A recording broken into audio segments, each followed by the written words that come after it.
Muy buenas tardes. Este día voy a presentar una conferencia en el marco del homenaje al maestro Federico Castro y como parte del programa de integración cultural y social por el apoyo que recibí del PECDA Querétaro 2025. Esta conferencia es sobre la obra coreográfica Espejo Negro. En esta conferencia quiero hablar desde la perspectiva del coreógrafo sobre el ciclo compositivo, la motivación, el proceso creativo y presentación final ante público de la obra coreográfica Espejo Negro. El ciclo compositivo en danza tiene que ver con una o más ideas, un plan de trabajo, bailarines y coreógrafo, música o sonidos, ensayos y presentación final ante el público. En esta obra, la idea creativa estuvo en los espejos de obsidiana y lo que significan para mí. Los espejos han tenido para mí una gran fascinación. Ya anteriormente había realizado una instalación con espejos y arena en Corea del Sur durante una residencia en un lugar llamado Jongchong Art Studio. En ese lugar monté una instalación donde ponía espejos colgados en una forma circular y en la parte baja llené de arena y hice un performance dentro de esa arena. Después hice una coreografía con espejos también en colaboración con mi amigo italiano Matteo Berra, que en paz descanse, donde él creó un universo, una galaxia, más bien una galaxia, y yo bailé dentro de ese universo, dentro del espacio finito de la galería. Aquí vemos una foto y esta instalación fue la que creó el artista italiano Matteo Berra. Esta obra coreográfica Espejo Negra fue inspirada por la obra del artista mexicano Pedro Last, titulada Espejo Negro. Un día yo estaba checando por internet y vi un título que decía Black Mirror y que me atrajo muchísimo.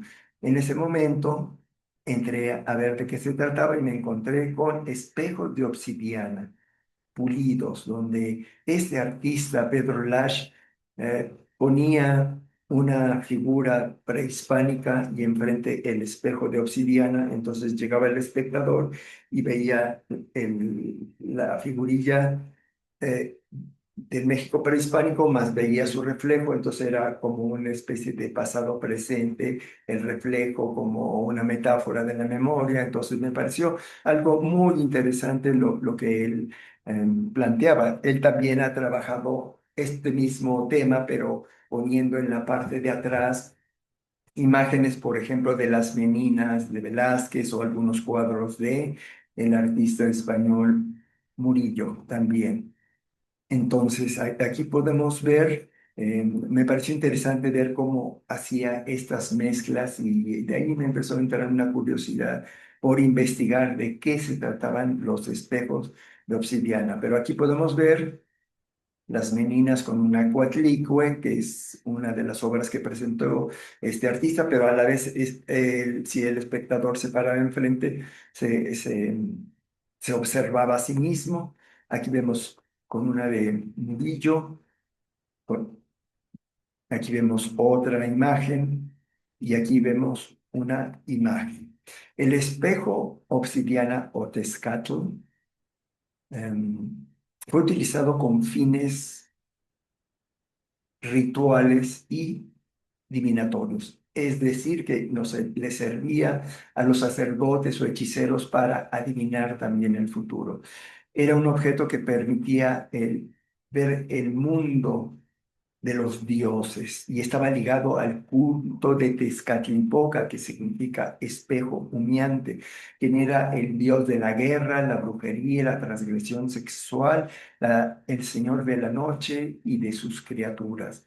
Las representaciones de Tezcatlipoca lo representaban con un escudo emplumado en una mano y un tlachialón. El tlachialón era un espejo de obsidiana que tenía oro cubriéndolo en algunas partes y tenía un agujero. Entonces se pensaba que si una persona veía a través de ese agujero o el tlachialón, que significa algo así como instrumento de visión, entonces veía al Dios. Entonces era un contacto entre la divinidad y lo terrenal. Eso me pareció muy importante. Estos datos que les estoy dando los tomé de el filósofo, escritor, poeta Miguel León Portilla, perdón, y también es escritor y filósofo mexicano. La obsidiana era asociada con la tierra, con el sacrificio y la guerra, debido a que ambos, los cuchillos de sacrificio y las armas, llevaban hojas cortantes de obsidiana. El espejo de obsidiana era instrumento de magia negra, usado solo por los hechiceros. Contemplar sus profundidades humosas permitía viajes a otros tiempos y lugares, al mundo de los dioses y sus antepasados. El espejo que llevaba Tezcatlipoca humeaba, y es un humo que pudiera estar asociado con la época de la fiesta de Tezcatlipoca, llamada Toxcat, cuyo nombre significa cosa seca, según Durán. Ese es el tiempo seco antes de las lluvias, en mayo, cuando se queman las milpas con el fin de prepararlas para la siembra, provocando así mucho humo. O sea que esta fiesta tenía que ver con las siembras, que era algo muy importante para obtener alimentos en el México prehispánico. Al estar el espejo en diferentes partes del dios, porque también podía estar en uno de sus pies, el espejo de obsidiana, esto me dio ideas de cómo podía ser utilizado en la danza y comencé a investigar a través de improvisaciones diferentes posiciones de los espejos y su relación con el espacio y con el movimiento. Aquí podemos ver a Tezcatlipoca con su Tlachialoni y aquí lo podemos ver con un espejo de obsidiana en una de sus piernas. Otra inspiración que tuve para esta obra fue la del artista mexicano Ismael Rodríguez. Ahí también un día llegué al Museo de Arte Contemporáneo de Querétaro y me encontré, yo no sabía que estaba la exposición de este artista, y había puros objetos de obsidiana, pero estas eran esculturas. Y la exposición se tituló Objetos Propiciadores. El artista afirma que a esta roca volcánica se le han atribuido cualidades curativas místicas y mágicas, siendo una especie de espejo a través de cuyo reflejo es posible descubrir el potencial sensorial de cada persona. Esto de el potencial sensorial de cada persona en danza es muy importante, entonces esto me atrajo muchísimo. Estas esculturas actúan como un portal hacia realidades alternativas. Estos conceptos que manejaba ellos me atrajeron muchísimo y pensé usarlos en mi coreografía. Invitan a descubrir mundos internos construidos a partir de nuestro bagaje personal. Su obra me invitó a explorar el reflejo propio en la superficie pulido de las esculturas, creando una conexión sensorial con la obsidiana, llevándome a pensar que había un universo infinito a través del espejo de obsidiana. Yo me miré en estas esculturas que él tenía y se distorsionaba totalmente la figura y el espacio, y yo sentía que también el tiempo, y eso me atrajo muchísimo. Aquí podemos ver algunos de sus esculturas. Aquí estoy yo tomando una foto y como se puede ver, el espacio se transforma, mi cuerpo se transforma. Entonces, esto pensé en cómo lo puedo manejar en un aspecto coreográfico. Aquí vemos otra de sus obras. Aquí vemos la obsidiana en la parte baja sin pulir. Y aquí otra vez me estoy tomando otra foto y aquí inclusive me duplico porque me reflejo en dos diferentes lugares. Y por último, de las influencias y motivaciones que tuve, fue la del director de teatro, escenógrafo, iluminador, escritor, norteamericano Robert Wilson. Me atraen mucho las formas en que él trabaja el cuerpo y se notó en la forma en que yo utilizaba mis manos. Era como una especie de lenguaje escrito, como si yo estuviera escribiendo algo cada vez que me movía. También era cómo me desplazaba en el espacio y las formas escultóricas que los cuerpos con las bailarinas que trabajé y el propio se podían transformar. El proceso creativo de esta obra, algo que he aprendido a lo largo de los años como coreógrafo, es a permitir que la obra fluya, a no forzar y dejar espacios para que aparezcan asociaciones o situaciones inesperadas o movimientos, así como también algunos elementos no planeados. Uno de estos elementos no planeados fueron unos palos que les puse a las bailarinas en las cabezas o en su cuerpo, porque estas varas me remitieron a la vida y a la muerte. Cuando estas ramas de los árboles están vivas, pues están llenas de hojas, y ya cuando mueren, pues carecen de estas hojas, y pues estaban cortadas y me remitieron a la vida y la muerte, y eso me atrajo también muchísimo. Y me puse a recolectar varias de ellas y empleé 5 o 6 en la hora más o menos. También un día vi una danza tradicional mexicana de Oaxaca donde traían las bailarinas una botella en la cabeza y pensé que entonces el palo que traían las bailarinas que yo iba a utilizar se lo podría poner en la cabeza. Y aquí podemos, eh, después les voy a mostrar unas imágenes. Usé líneas rectas, muchas líneas rectas en esta obra, eh, pensando en ser muy como muy determinante en las direcciones. También en esta obra se dijeron palabras, se dijeron números que estaban desconectados uno del otro, y cada función inventé números diferentes y palabras diferentes que tenían que ver con la obra, pero eran diferentes en cada función. Yo podía decir uno, dos, 4.870.000, y después decía espejos, o México, adivinación, reflejo, etcétera, etcétera. Y esto le dio una frescura impresionante a la obra.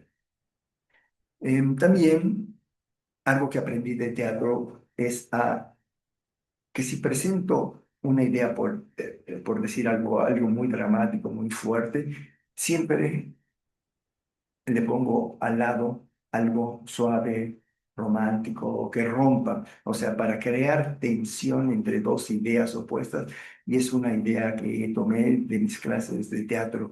Y en este caso metí una música de John Cale, era música de rock, y traían música de colores fuertes y movimientos de rock. También estuve investigando muchísimo sobre estos espejos de obsidiana, entré en varios códices, en varios libros, y me di cuenta que pues, los dioses traían pintada la cara. Entonces yo pensé en pintar la cara y el cuerpo de los bailarines, y pensé que podían ir de blanco para representar ese reflejo en el espejo que desaparece, que es efímero, evanescente. Para el final de la obra pensé en una especie de ritual, juntando los espejos en el centro y conectándonos físicamente con los 4 puntos cardinales, finalizando así ese ritual y la obra. Aquí podemos ver algunas imágenes de cómo utilicé los palos. Aquí vemos otro, ya la bailarina con el rostro pintado.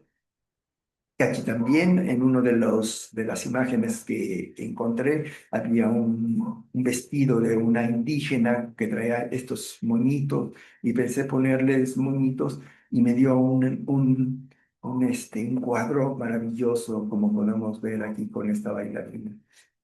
La estructura, pues hice una estructura de 7 partes en obra, porque tiene que haber en toda obra coreográfica una estructura, aunque sea una estructura que no es lineal, pero tiene que haber una estructura.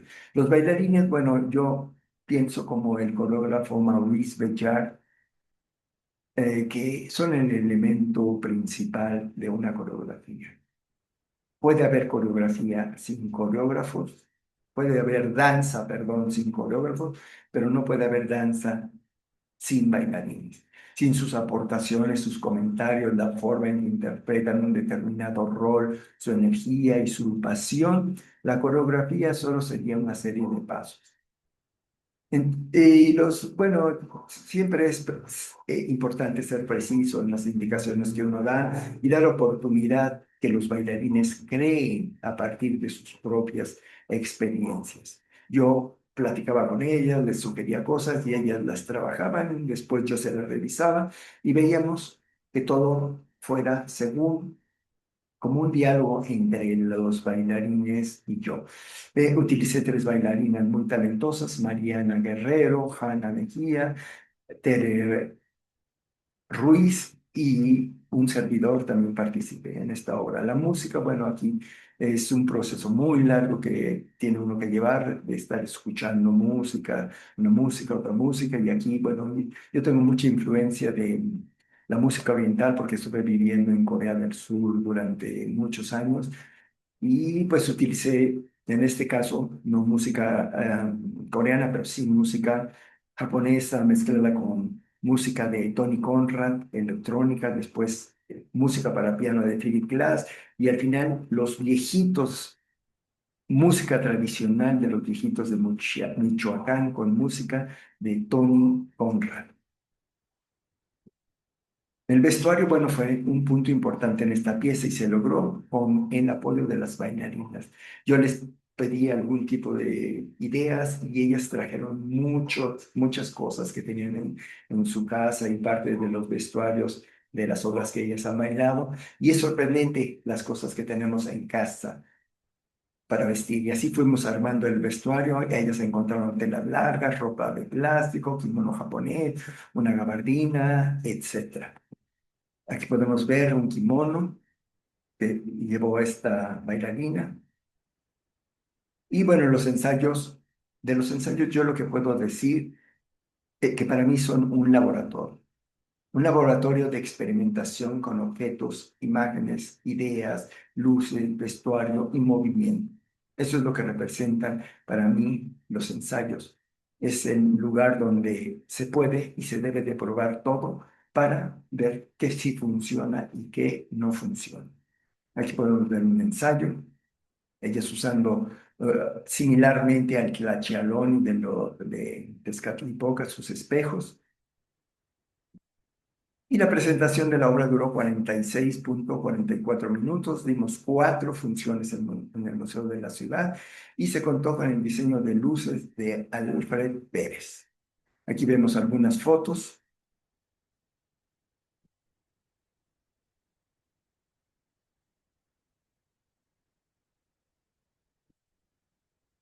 de la obra y bueno, vamos a ver un pequeño video.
Y bueno, también quiero darle el crédito de las fotografías de David Steck, Oscar Rico y el archivo personal que yo tengo de mis obras. Como conclusión, se concluyó así el ciclo compositivo entre bailarines, coreógrafo e ideas sobre los espejos oscuros hasta llegar a la presentación. La experiencia vivida con estas ideas, imágenes y colaboración me lleva a pensar que los espejos y su reflejo sigue siendo un motivo de asombro para mí. Esa evanescencia, ese no ser tangible como la memoria, me empujan a seguir investigando sobre la literatura de los espejos. Hay varios cuentos de Borges, por ejemplo, súper interesantes. Está esta idea de Lacan, del espejo, cuando somos niños, que nos vemos reflejados por primera vez. También está los espejos de Yayoi Kusama, los espejos infinitos, sobre el cual voy a hacer una obra próximamente. Y también está bueno, el reflejo del narciso. Y hay muchos artistas y hay muchos escritos sobre los espejos.